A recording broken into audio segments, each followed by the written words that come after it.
Leadership is a skill like any other. It is a practicable, learnable skill, and it is something that you work on. It's like a muscle. If you practice it all the days, you will get good at it and you will become a strong leader. If you stop practicing, you will become a weak leader. According to Simon Sinek, most leaders have it wrong. They make it their role to be responsible for their shareholders, their product, their results, and a plethora of priorities, when a true leader is in charge of their people. Sinek teaches that the two single most important traits a successful leader must develop are empathy and perspective. Empathy means caring for the individual and creating an environment conducive to what Simon calls each person's natural best, both in work and well-being. Perspective means knowing the game that you are in, rather than focusing on beating the competition or succeeding next quarter, focusing on where you are going in the long-term or infinite game. In this video, we will outline how to care for and bring out the natural best in individuals. We will explain Simon's Golden Circle theory to focus on your why and long-term vision over short-term success. Lastly, we will share 5 steps to be a successful leader right now. Simon teaches that leading is not being in charge, it is taking care of those in our charge. He shares that because we have failed to teach people to lead and inspire, we have organizations filled with workers who do not feel connected to their company, feel unvalued, and unable to be themselves. For individuals and businesses to thrive, we need empathy. Simon began one of his TED Talks through a story of his stay at the Four Seasons Las Vegas. Simon described purchasing coffee at the coffee stand in the lobby.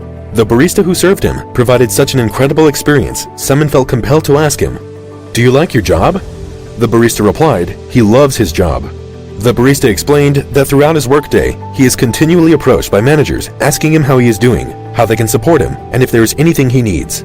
Not only are his personal managers offering support, but all managers company-wide offer this genuine support throughout the day. The barista shared that he also works at Caesar's Palace, where he hates his job. Rather than offering support, the managers at Caesar's Palace are hyper-focused on mistakes and make their presence known most when employees do something wrong. The barista said that at Caesar's Palace, he tries his best to keep his head down to make it through the workday. But here at the Four Seasons, I feel I can be myself. Simon says that empathy is concern and support for the human being, not just their output. Empathy is being concerned about the human being, not just their output. And we have to practice empathy. It means listening to understand. When someone has made a mistake, it means asking what is going on and offering support, rather than warning or punishment. Much of Simon Sinek's work involves speaking to groups of high-level executives. These groups commonly ask how to deal with millennials. He said most groups he works with see millennials as a problem generation and are looking for help to fix their performance and attitude. Simon explains we can practice empathy with groups we don't understand using the acronym PTI, which stands for Parenting, Technology, Impatience, and Environment. Simon teaches that millennials were raised with a failed parenting strategy that has led to extreme lack of self-esteem and a false idyllic perspective of the world and business. Millennials have been taught false idealism. They've been told they can do anything and have been given medals for participation, or as he says, coming in last. But when they enter a corporate environment, these idyllic teachings do not hold true, and their self-image is destroyed. Millennials have grown up in a world of filters and false confidence, leading the world to think they are confident, when really, they lack confidence and courage and cannot ask for support when they need it. T stands for technology, which exacerbates the self-esteem problem. Dopamine is the chemical created when we achieve a goal or complete a task. Alcohol, nicotine, and gambling create dopamine, and dopamine is also released when we receive approval and gratification via technology and social media. Although there are rules and laws controlling gambling, nicotine, and alcohol, we do not have laws governing technology and social media. Millennials and young generations are chemically addicted to technology and thus lack interpersonal skills. Rather than forming authentic connections, they turn to social media for approval and validation. Ultimately, millennials are unable to regulate their stress and emotions and struggle to form authentic relationships. I stands for impatience. While corporate America says that millennials are entitled, Sinek argues they are impatient due to their conditioning and experience. They grew up in a world of next-day delivery and instant messages. They have applied this belief to life, believing that life and career should also have instant gratification. They feel like failures because their relationship and career require patience. Lastly, E stands for environment. Most corporate environments do not care for the individual as a human being. Simon speaks of the concept of shareholder supremacy, popularized in the 80s and 90s, that is still the standard today, prioritizing shareholder value as the top priority of the company. You talk to any public company and you ask them their priority and they say maximize shareholder value. Really? That's normal today. We don't even perceive it as broken or damaged or wrong or outdated. Cynic likens this priority to a coach prioritizing the needs of fans over the needs of the team's players.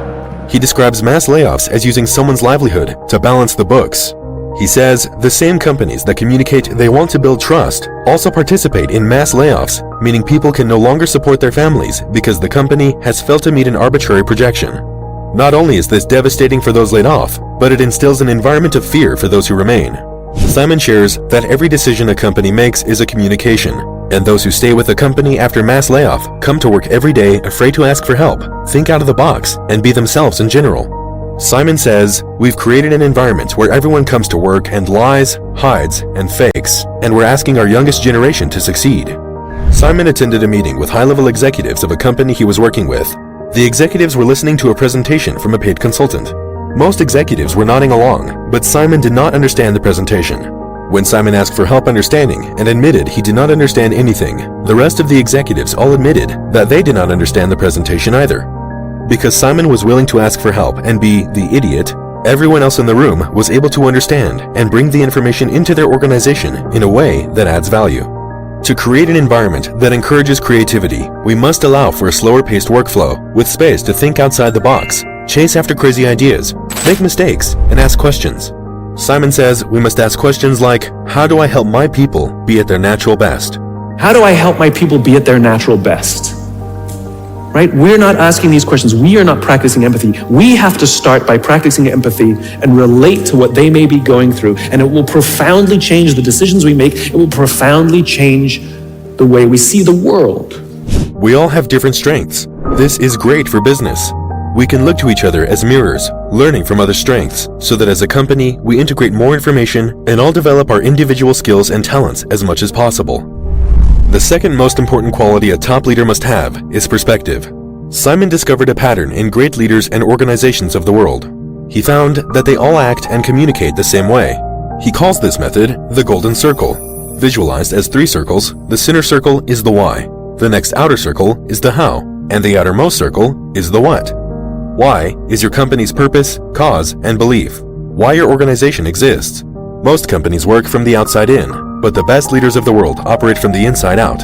He shares that Apple communicates their why first. They believe in challenging the status quo and thinking differently. Then, they explain the way they do it, which is a result of their why.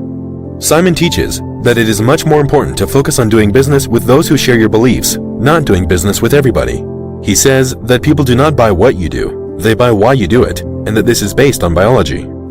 People don't buy what you do, they buy why you do it. The goal is not to do business with everybody who needs what you have. The goal is to do business with people who believe what you believe. Here's the best part. None of what I'm telling you is my opinion. It's all grounded in the tenets of biology, not psychology, biology. The human brain has 3 major components. The outer neocortex corresponds with the outer what from the golden circle, responsible for rational analytical thought and language. The middle sections are the limbic brain, responsible for feeling, behavior, and decision-making. He says, when we communicate from the outside in, complex information is communicated and understood, but doesn't drive behavior or action. Communicating from the inside out speaks to the part of the brain that drives behavior. He reminded that Martin Luther King gave the I have a dream speech, not the I have a plan speech. He didn't tell people what they needed to change. He told them what he believed. Spotify is a streaming service that has utilized the golden circle theory. Their mission is to unlock the potential of human creativity. They give millions of artists the opportunity to create financial stability and visibility and offer billions of fans the opportunity to be inspired by it. Spotify is one of the most successful streaming services in the world because their why drives their business. Amazon's why is to continually raise the bar of customer experience. Their how is helping consumers through technology, and their what is helping consumers find, discover, and buy anything.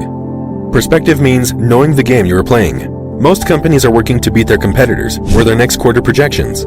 Simon reminds us that it's not about the battle, it's about the war. Jim Sinegal, the founder of Costco, said that public companies are looking to succeed for the quarter. We're looking for the next 50 years.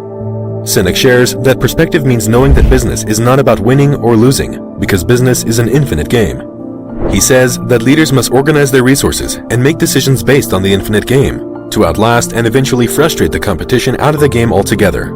Sinek had the opportunity to speak at both a leadership summit for Microsoft and a summit for Apple. He remembered that at the Microsoft summit, 70% of executives spent 70% of their presentations focused on how to beat Apple. At the Apple summit, 100% of the presenters spent 100% of their presentation talking about how to help teachers teach and how to help students learn. He said that while Microsoft is obsessed with the competition, Apple is obsessed with where they are going and why. How can we shift our perspective to the infinite game? We can have the goal daily of finding innovative solutions. We can compete against our past selves, not others. We learn from the competition, both from their mistakes and successes, rather than trying to beat them every time. We can make employees' well-being, satisfaction, support, and learning a non-negotiable foundation and way to operate, to be the best humans we can be and create financial success. Here are 5 steps to take to become the best leader you can be right now. Number 1. Build employees' interpersonal skills and confidence, including the ability to ask for help. Number 2. Create an environment that supports well-being and one's natural best, such as a slower-paced work culture with the space, flexibility, and support to be creative, innovative, and team-oriented. Number 3. Shift the focus to the long term in goals, vision, and leadership. Number 4. Provide comprehensive leadership training. Number 5. Incorporate peer reviews to find and promote trustworthy employees. Being a good leader is less complicated than you think. Understand your game and manage your priorities, and you will excel in leadership and business with dignity.